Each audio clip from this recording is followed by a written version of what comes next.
All right, so I guess I'm live. Try this thing out. I'll make the video anyway because I'm sure that I'll be able to retake and remove or whatever you call it. But sort of the reason why I'm making this video is because I had made a Facebook post. I did a live video not too long ago, and I want to share this with my YouTube family. So check this out. What's up, Adam Hall? What's the deal? So check this out. The reason why I'm saying this, and let me be specific. I want to be specific. I don't want any kind of ambiguity in this video. I don't want it to be ambiguous, okay? I don't want it to be confusing. I want you guys to know exactly what I'm talking about. I'm talking about the African American community, the community that I'm a part of. And Martin Luther King specifically wanted us to get to a place where we overcome. And I think that legislation has overcame. I think that laws have overcome. I think that rights have been given to us to where we have every reason to overcome. But for some reason, individually, we cannot find a way to overcome. And the reason why is because we spend so much time, so much energy and effort pointing the finger instead of doing introspection. Anybody that is going to be successful in life, they're going to have to be able to look in the mirror first. Before you point the finger at Joe Schmo over there, you need to be able to look in the mirror and find your own faults. And then you can advance. But I tell you what, every time I turn around, I look on TV, I look on the news, there is African American individuals who are perpetuating falsehoods. They're perpetuating the slave-like mentality. They're perpetuating victimhood. When that's not reality. They won't talk about black-on-black crime, which is the biggest threat other than heart disease to African Americans in this country. And for people my age, in my age range from 18 to 35, your leading cause of death is black-on-black crime. And for us not to talk, it ain't got nothing to police. You getting killed by the police, it's like a 100,000th of a chance.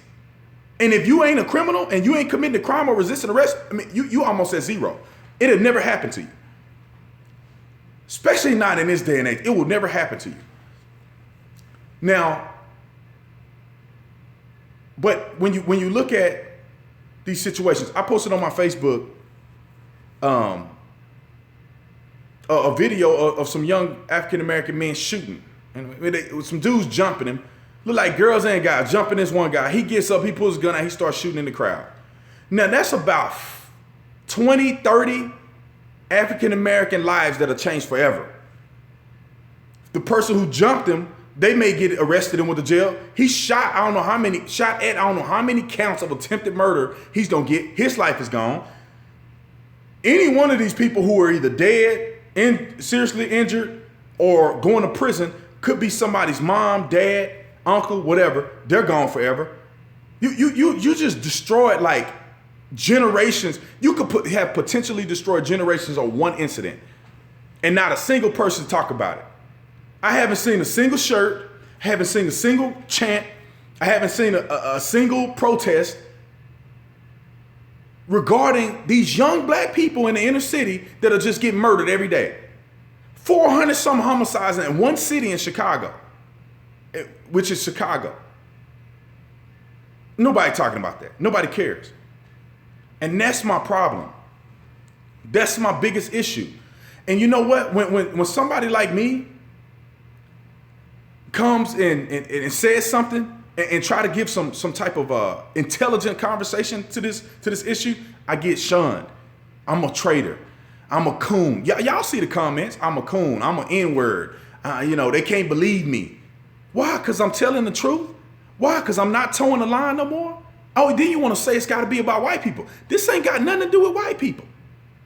This got to do with me and you having a man-to-man conversation about the issues that I've seen in the community and that I grew up in and that I came out of. This ain't got nothing to do with white people. But you want to make it about that because you don't want to face the music. You don't want to face the music that African Americans are committing over 50% of the violent crimes in this country. And they only make up, I don't know, 13%? I mean, the number varies. I can't find an accurate number, but it ain't half. And then you wonder why African Americans, certain communities are targeted more than everybody else. Let's keep it real. They're committing more crimes than anybody else. If they were green, they'll be getting targeted more than anybody else. It ain't had nothing to do with the color of the race. But one day, I was hoping that we'll be able to overcome. But it's not gonna happen. As long as when an African American becomes free and he comes back to help out and they wanna kill him. They wanna say, oh, you working with the white man. We don't working with who? Are you gonna become free or not? That's what you really should be concerned about. Am I giving you a message or I'm not? Am I lying to you or am I telling you the truth? I don't care what color you are. I don't care what disability, who you sleeping with at night. Am I telling you the truth or am I lying? Is black on black crime not more pressing than police involved shootings with African American people? Am I right or am I wrong that 400 people killed by the police, 400 people killed by other blacks in one city in America, and you have 7 situations or 8 situations, or whatever number you want to put up, that's police involved shootings, and out of 8 of them, 7 of them are justified. You don't agree with it, but it's justified in the court of law. But then you go to 400 homicides where we don't even know the suspect. Why? Because nobody's snitching. You telling me that's not a bigger issue? You telling me that's not the cancer in this situation? When the people with the airtime only talking about a broken toenail, when you're suffering from terminal cancer and y'all only talking about a broken toenail and acting like it's the end of the world because you got a broken toenail, and you won't even look at the cancer. You don't even want to consider chemo. You got terminal cancer. The man next to you don't have terminal cancer. He can get surgery on his, but you gonna say, oh, y'all ain't talking about his cancer. What's the that's like black on black crime and then white on white crime. Oh, it said 80%. Black on black crime is at 90%. So what are they talking about? If that's an argument of yours, you should be ashamed of yourself. You should be ashamed of yourself. But anyway, this is just something I feel like I just need to throw out there. And I know there's some African American people on here that's gonna get on here and start talking trash and talking crazy. But don't give me your emotion. Give me facts. I do policing for a living. I know for a fact that majority of situations, police ain't worrying about the color of your skin. I don't know how many times I gotta reiterate that to people. If only black people kill police, then I'll say, yeah, we only worry about the black people. If only black people committed crimes, I'll say, yeah, we're targeting black people. If only black people went to prison, if only black people was on welfare, if only black people were poor, then I'll say, yeah, cops are targeting black people unfairly. But y'all need to get out your little bubble. Everybody's committing crimes. Everybody's murdering people. Everybody, there's every race that's on food stamps and POE and Section 8. Nobody's picking on you because you different.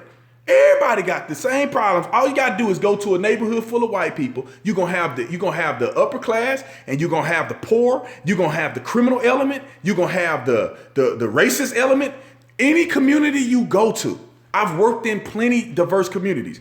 You're gonna have elements in each community. You find a community. You're gonna have the racists. You're gonna have the good people. You're gonna have people still stuck on themselves. You're gonna have people that want to kill you, people that's robbing people, except Asian. I haven't been in the Asian community, but I hear there's Asian gangs in California. But I haven't personally been involved in that. Let me read some of the stuff y'all talking about. Dang, somebody wrote a lot. What in the world would be like if everyone in the world would mind their own business, worry about themselves, work themselves, their relationships, their household? It would be a different world. I mean, Alicia, I disagree with that because we weren't born to only care about ourselves. God didn't make us for us to only be individuals. He made us to work together because some of us have deficiencies and some of us do not. And so we work with each other. Some of us are tall, some of us are short. I know that sounds very trivial, but in the grand scheme of things, some of us are stronger, bigger. Some of us can be used in different ways. Some of us have a better mental capacity than others. Some of us are more wittier. Some of us are more charismatic. I mean, we need each other to do it all. So I don't really think that minding your own business is the best thing. That's like saying if somebody's having a stroke and you watch them stroking out and you say, well, ain't none of my business. Or somebody's struggling with taking care of their kids and you know that you see them struggling, you know that they're going through depression, and you say, well, they ain't my kids. No, we're supposed to help one another. We're supposed to be here to support one another. Now, condemning each other is the problem. Judging people ain't an issue. You're supposed to judge people. You're supposed to give an evaluation of people. You don't condemn people because you ain't God. And I'll leave it at that. You know, that's all I say. I'm not trying to be funny or nothing, Alicia, but I get where you're coming from.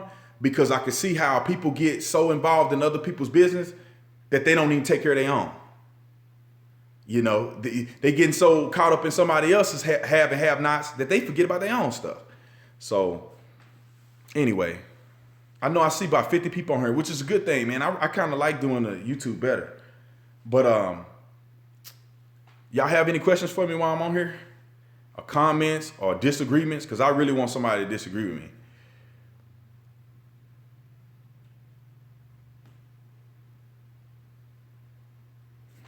Okay, wait. This person said, Booker T. Washington warns us about black folks that will use fear and uninformed blacks to race bait. People should look it up. Oh, the Negro Project. I don't know what you're saying, brother. Are you giving a statement? Are you giving you got to be more specific. Are you trying to say something, but you're too scared to tell me? Or I don't get that. If you got something to say, just tell me straight out so I can actually respond to it. But if you're just throwing knowledge in, I appreciate it.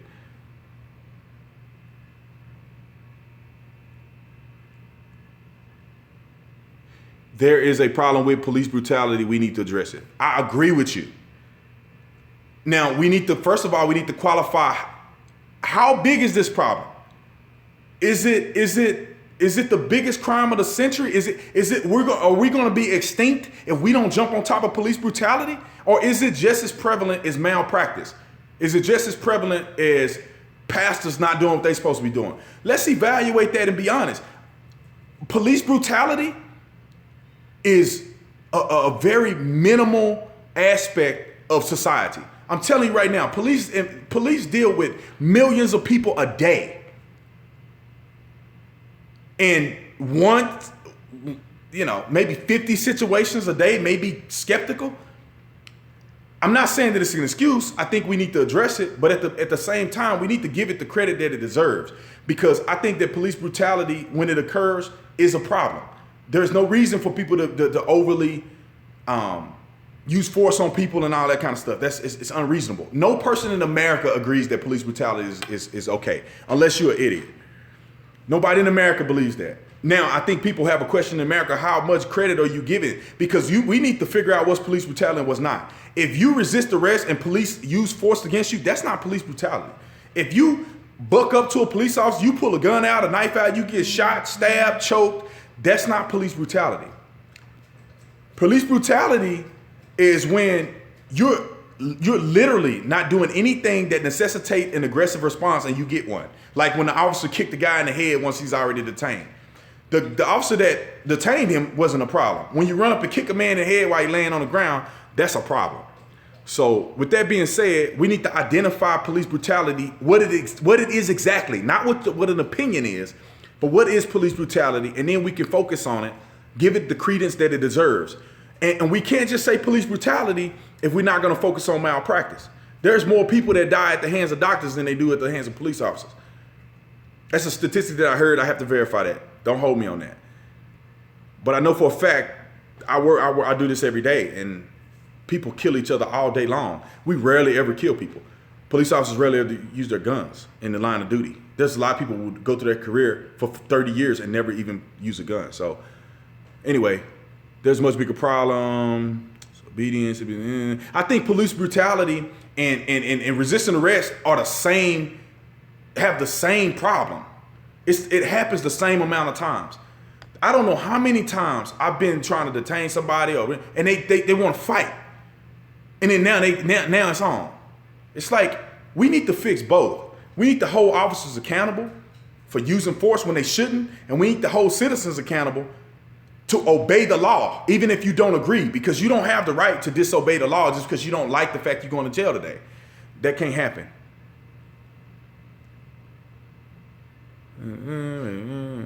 Let's see. Watch it stays that the Democrats will use black assets. I mean, I agree with you. When you said Democrats, to put it in perspective. I mean, I don't even know if they're using them.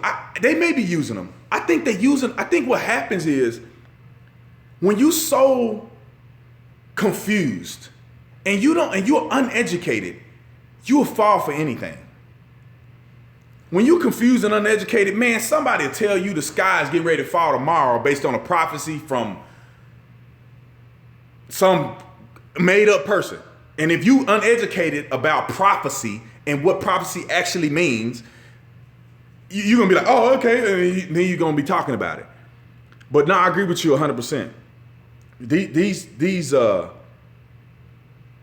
I agree with you, man. I agree with you 100%. I think your name is Valdovi. Y'all check out what he said. I think that you're making a point, because these jokers get on TV and just embarrass the race. Embarrass Americans. I mean, race aside. Appreciate it. Evelyn Rose, I appreciate you sharing my videos. Let's see. The amount of total police interactions with people compared to the number of killing by police is something like. And I agree with you 100%. The amount of interaction, I'm gonna tell you today. Like, I probably interacted in one day, because I work today. I probably interacted and made contact with like 50 people today. I had to physically get involved in situations of like maybe 15 people. But I interacted, talked to, passed by, shook hands with, been in contact with in a restaurant or wherever I was at with like 50 people. That's just me. I mean, if you look at like California state troopers alone California Metropolitan Police Department, got like 40,000 officers. I dealt with 50 as one officer. 40,000 people, it's just millions. In our city, we take over 1,000 calls for service a day. That's at least 1,000 people a day we're dealing with. I came in there, we probably had like 3 or 4 police involved shootings this year. And all of them, I think, as far as I know, all of them has been just completely, the person shot at us and we shot back. So I think that's what it is, man. I don't know. I don't pay attention. When I ain't at work, man, I ain't work. So, but I think that people need to understand that. I appreciate that. I'm gonna have him come over here. Phineas, here, buddy. Come here. Up. Phineas, up. Here, up. You don't want to get no camera time? Put that bone down before you choke on it. Give it to me. Up, puppy. I guess he want to be shy. Hey, Phineas, pup. He don't want to let that bone go. Hey. But he want me to rub him right here. Look at him. He stopped life when he get that back rub. Good boy. All right, buddy. You want to come here? Here. Up, buddy. Up. All right. All right, he done with me.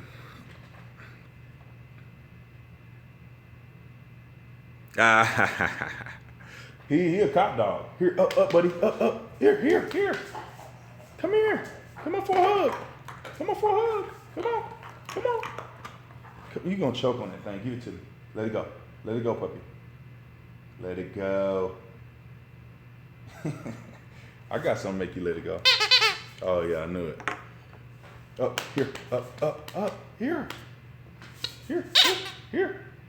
Come here. All right. All right, anyway, we're going to hear a lot of squeaking. I'm going to get off here. Appreciate y'all checking it out. I'll try to go live. Maybe I'll set a schedule. I don't know. You know, I only talk when it's really coming from my heart. So,